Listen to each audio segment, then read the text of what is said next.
before all of that, early this week it was reported hen party entertainers are losing their appeal. Well, why is this? Well, according to new party organisers, male strippers are being ditched for escape rooms and axe throwing, which is actually quite good fun. Have you ever done it? I love an escape room. One man who insists stripping is far from over is our next guest, Britain's most experienced stripper, Mike Stratton. Now, he's been in the game for over 35 years, Ali. I can't believe it. Well, we won't just take his word for it. Mike, show us what you got. Here we go. Yes, Mike! Come on, Mike!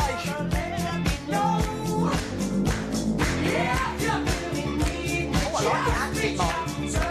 You look lovely. You want to do your button? Do you consent? Go on. OK, then. You consent. There you go. You consented. No one's getting cancelled out, don't worry.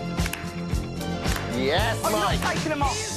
No, he's not going that far. This is a daytime TV show. Mike, thank you so much. Let's go to the sofa. Someone call it's the so fire lovely department. to have you here. Woo! In the business 35 years, Mike.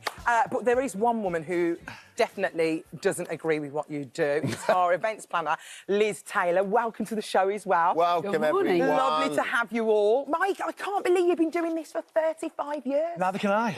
How did it all start? How did it all begin? I went to the job centre when I was 18, and in those days there was cards on the wall, and you took them to a lady who phoned the employer, and one said, kissogram company requires male and female kissograms. I thought, well, let's have a look at that. And I took it to the lady, and she called the guy up, and he said, yeah, send him down.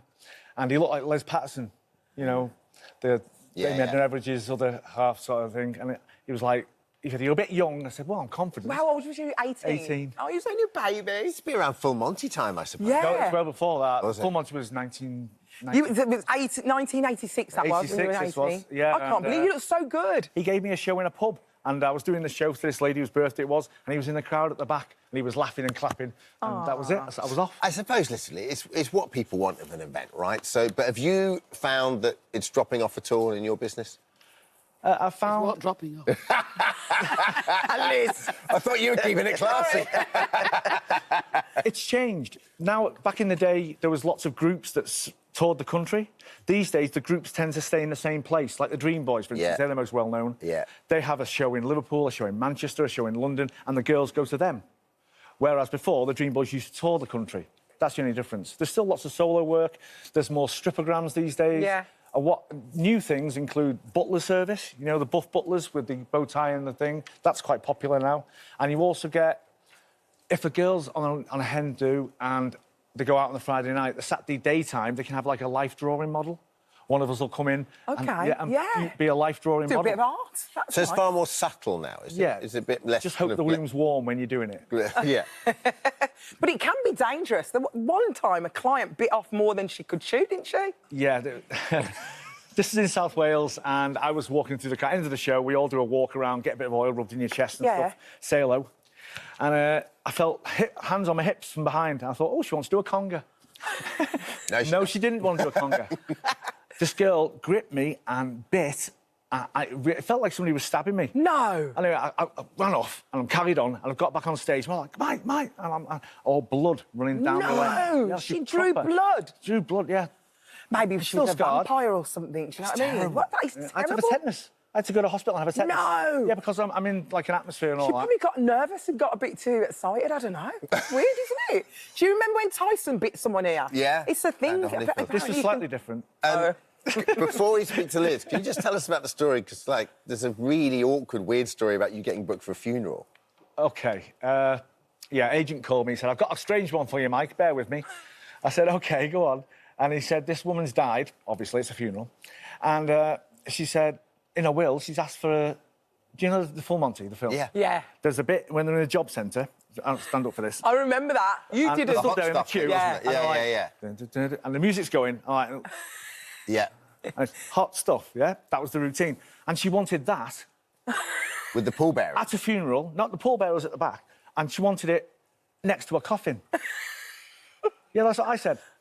And there was 4 of us, and we're sat at the back of this church for 2 hours. First of all, the guy's paid me in front of the church with all these people going in. And he's grieving his mum. It's his mum he's burying. He's paying me the money for the gig, and I felt awful.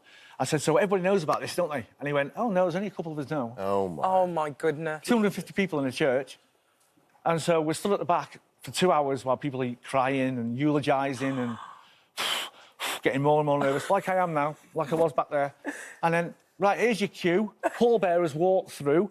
Music started. Same music I've just done. We had to stand at either side of the coffin. Vicar's giving me daggers. I don't think he knew what was going on. He's not approved it. He's like... But you've been paid, so you've got to do it. Yeah. Well, yeah, so I'm here. Sorry. Another guy here, coughing. Yeah. 2 more guys. I'm like, I think that's dead. 250 people not knowing what's going on.